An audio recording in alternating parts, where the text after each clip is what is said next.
আসসালামু আলাইকুম। আপনাদের কাছে একটু বিচার দেওয়ার জন্য ভিডিওটা তৈরি করছি।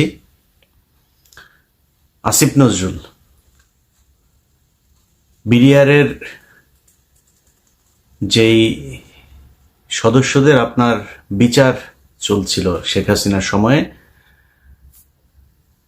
প্রায় 7 মাস হতে যাচ্ছে, এখনো পর্যন্ত তারা জেলখানায়। আমরা এই বিডিআর নিয়ে অনেক কথা শুনেছি যে এটা ভারত এসে করিয়েছে, যেসব যারা খুন করেছিল তাদেরকে সরিয়ে দেওয়া হয়েছে সাদা গাড়িতে করে, কালো অ্যাম্বুলেন্সে করে, নানান কথাবার্তা শুনেছি না আমরা। যদি সেটা সত্যি হয় তাহলে যারা খুন করেছে, আসলে যারা খুনের সাথে, সেই তোরাবালি, তারপরে লেদার লিটন, এদের তো সব ছেড়ে দেওয়া হয়েছে। নানক নাই, আজম নাই, সেলিম নাই, তাপস নাই, কেউ নাই। তো তাদের সব ছেড়ে দেওয়া হয়েছে। রেজানুর আছে, সে কোথায় এখন? কি পলাতক না দেশ থেকে চলে গিয়েছে আমরা জানি না।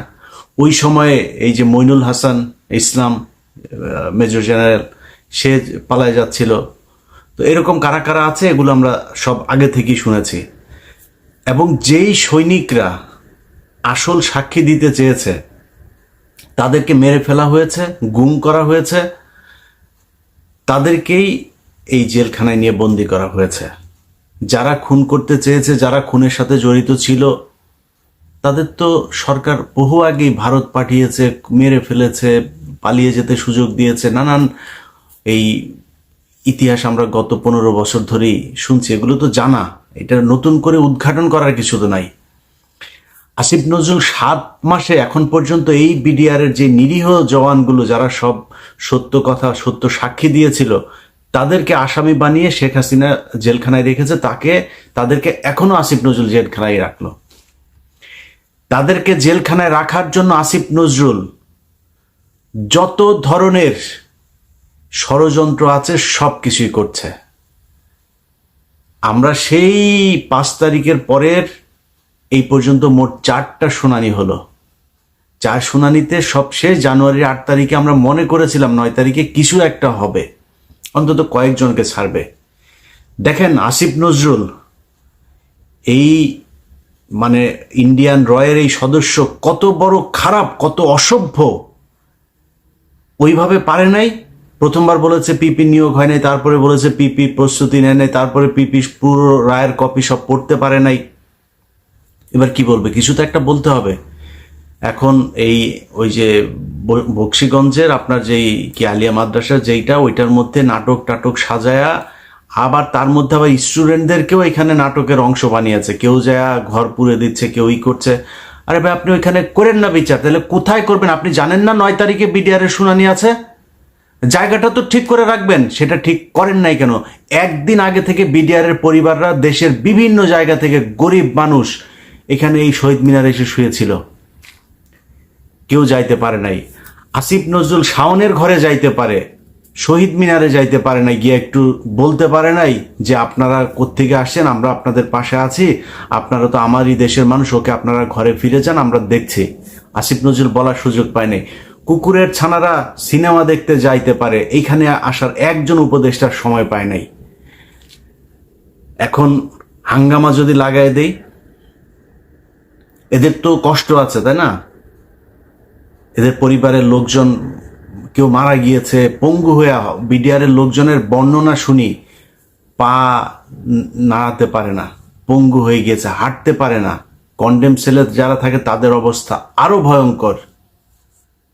তাইলে এখনো কারারক্ষী জেলখানার ভেতরে, এখনো পর্যন্ত আপনার এই আওয়ামী লীগের, ছাত্রলীগের এই নেত্রী টেত্রী, তারা এখন পর্যন্ত বিভিন্ন গুরুত্বপূর্ণ দায়িত্বে আছে। তারা হাসপাতালে, এই কারাগারের ভেতরে নানান ধরনের এই দিয়ে আপনার কি বলে, আওয়ামী লীগের লোকজনকে সুবিধা দিয়ে, যারা শেখ হাসিনার সময় জেলখানায় গিয়েছে, এই কি বলে আইসিটি অ্যাক্টে যারা মামলাতে গিয়েছে, তাদের উপরে নির্যাতন চলছে, তাদেরকে নানান সুযোগ সুবিধা দেওয়া হচ্ছে না। আর আওয়ামী লীগে যারা যাচ্ছে তাদেরকে সব ধরনের বাসার থেকে খাবার টাবার সব কিছু চলছে। এইভাবে এখনো পর্যন্ত জেলখানা চলছে।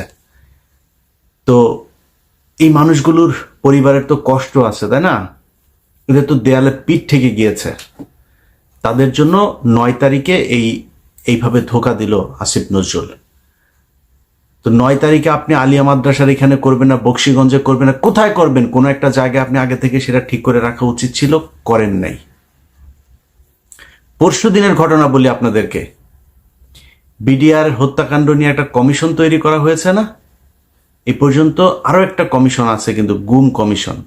গুম কমিশনের যেসব চেয়ারম্যান তাকে হচ্ছে আপনার অ্যাপিলেট ডিভিশনের আপনার বিচারকের দেওয়া হয়েছে, পদমর্যাদা দেওয়া হয়েছে, আর সদস্যদেরকে হাইকোর্ট ডিভিশনের এই বিভাগের আপনার বিচারকের পদমর্যাদা দেওয়া হয়েছে। এখন পরশু দিনের মিটিংয়ে এই যে সদস্য যে কজন ছিল, সেখানে এই মেজর জেনারেল ফজলুর রহমান সাহেবও ছিলেন।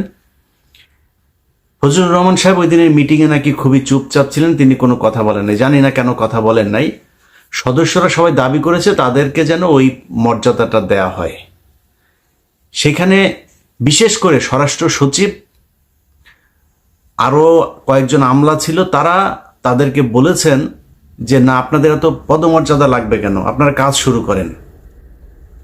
পদমর্যাদা এই জন্যই লাগবে, তারা চাইলেই একজনের বিরুদ্ধে সমন জারি করতে পারবে, তারা চাইলেই একজনকে জিজ্ঞাসাবাদ করতে, চাইলেই একজনকে আটক করার এই আদেশ দিতে পারবে।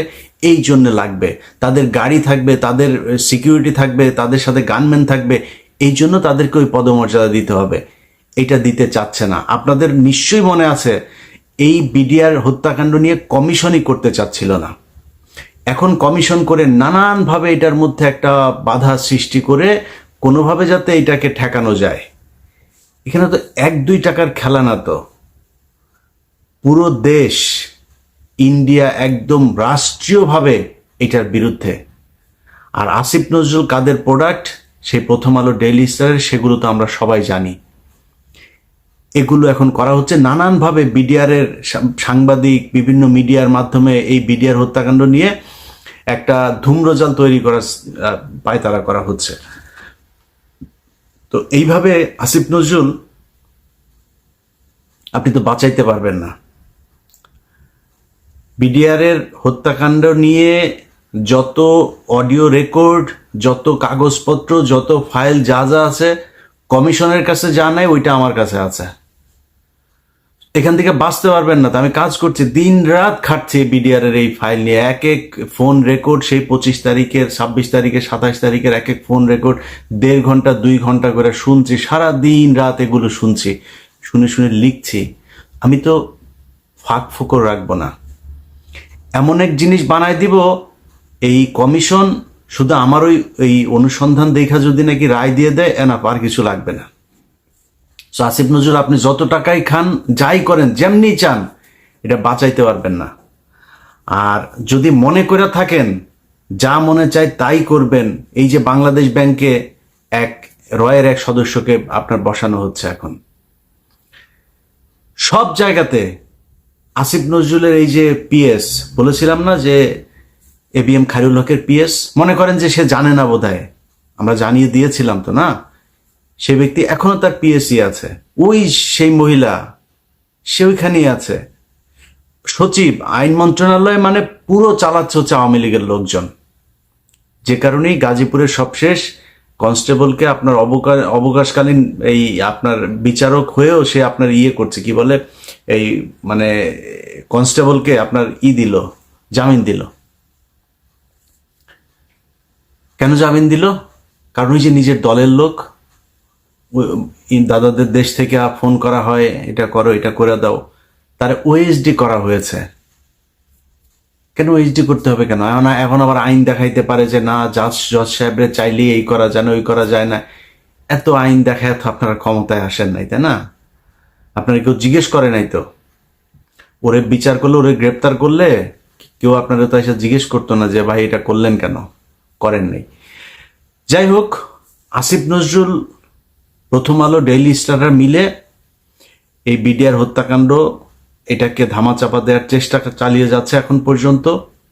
বিডিআর এর পরিবারগুলোকে নানাভাবে হুমকি দেওয়া হচ্ছে ডিজিএফআই, এনএসআই থেকে। তাদের কিছু কিছু ডিজিএফআই, এনএসআই কর্মকর্তার ফোন রেকর্ডও তাদের কাছে আছে। তো এগুলো করে করে এই বিচারটাকে বন্ধ করার জন্য পায়তারা করা হচ্ছে। আসিফ নজরুল এবং আসিফ নজরুলের ছানাপোনা সবগুলাকে বলতে চাই, টাকা পয়সা কামায় তো ভোগ করবেন না, এই টাকা পয়সা তো বের হয়ে যাবে।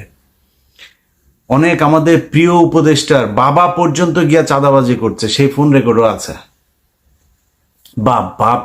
বাপরে মাঠে নামিয়েছে চাঁদাবাজি টাকা কালেকশন করার জন্য। আবার এটার আবার একটা বৈধতা নিয়েছে, কিভাবে জানেন? ওনারা নাকি দল গঠন করবে, দলের জন্য টাকা লাগবে। আপনাদের অপমান করতে চাই না, নামগুলিও বললাম না, অডিও ছাড়ি না এখন পর্যন্ত। পরিস্থিতি এমন করবেন না যে সেগুলো ছাড়তে বাধ্য হই, তাহলে কিন্তু মুখ দেখাইতে পারবে না। আসিফ নজরুলের বিচির মধ্যে কামড় দিয়া বসা বসা আসিফ নজরুল যা বলবে সেটা শুনবেন, খুব বেশি দিন কিন্তু সহ্য করব না। খুব ভালোবাসি, খুব স্নেহ করি, অতএব একটু হিসাব করে চলতে হবে। আপনাদের কাছ থেকে কোনো তদবির করতে যাই নাই যে ভাই আমার ওই লোকের ছাড়াই দেন, এই লোকের ছাড়াই দেন, এগুলো করতে যাই নাই। আপনাদের কাছে দেশটা যেই কারণে স্বাধীন হয়েছে সেইটা চেয়েছি। প্রধান কাজ বিডিআর এর জওয়ানদেরকে ছাড়তে হবে। আসিফ নজরুল এই বিডিআর এর পরিবারের সাথে যেই শয়তানি করেছেন না, বিডিআর পরিবারে যদি উস্কানি দেই না, আপনার গদি বাঁচাইতে পারবেন না। এরকম কোনো পরিস্থিতি তৈরি করেন না যাতে প্রধান উপদেষ্টার বাড়ির ওইখানে যায় হাউকাউ করে। ওখানে কি করবেন? গোলাগুলি করবেন, করবেন, লাঠালাঠি করবেন, করে মারে ফেলবেন।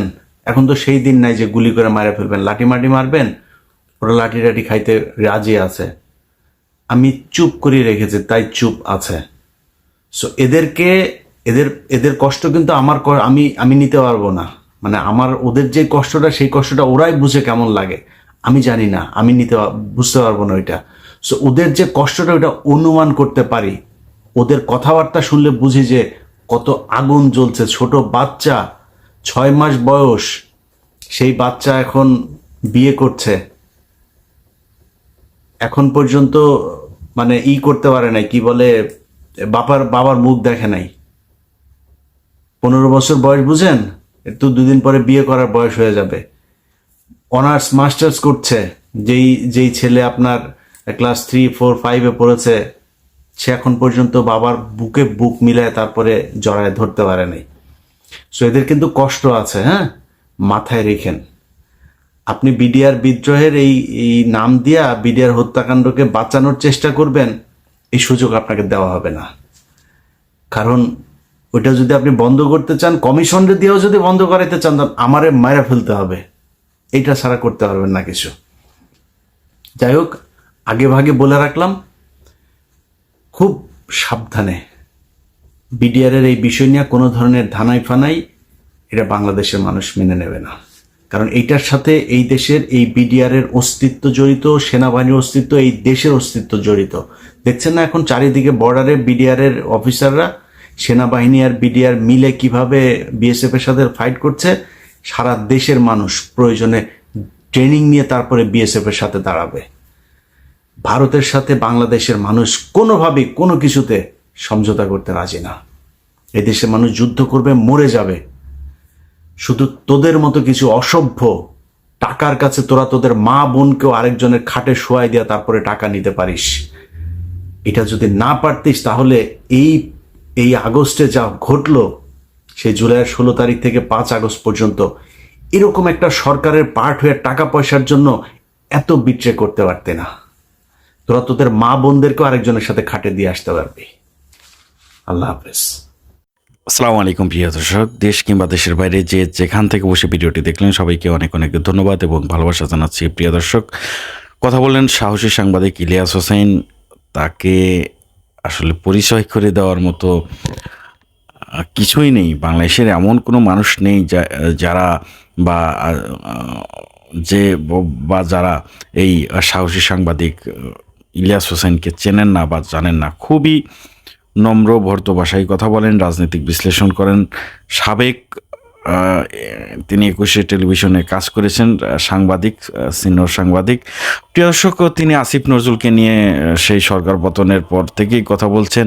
প্রিয় দর্শক আজান হচ্ছে, ভিডিওটি লং করব না। সবাই ভালো থাকবেন, সুস্থ থাকবেন। পরবর্তীতে আমাদের সবাই সাহসী সাংবাদিক ইলিয়াস হোসেনকে নিয়ে কথা বলবো ইনশাল্লাহ। সবাই ভালো থাকবেন। আসসালামু আলাইকুম।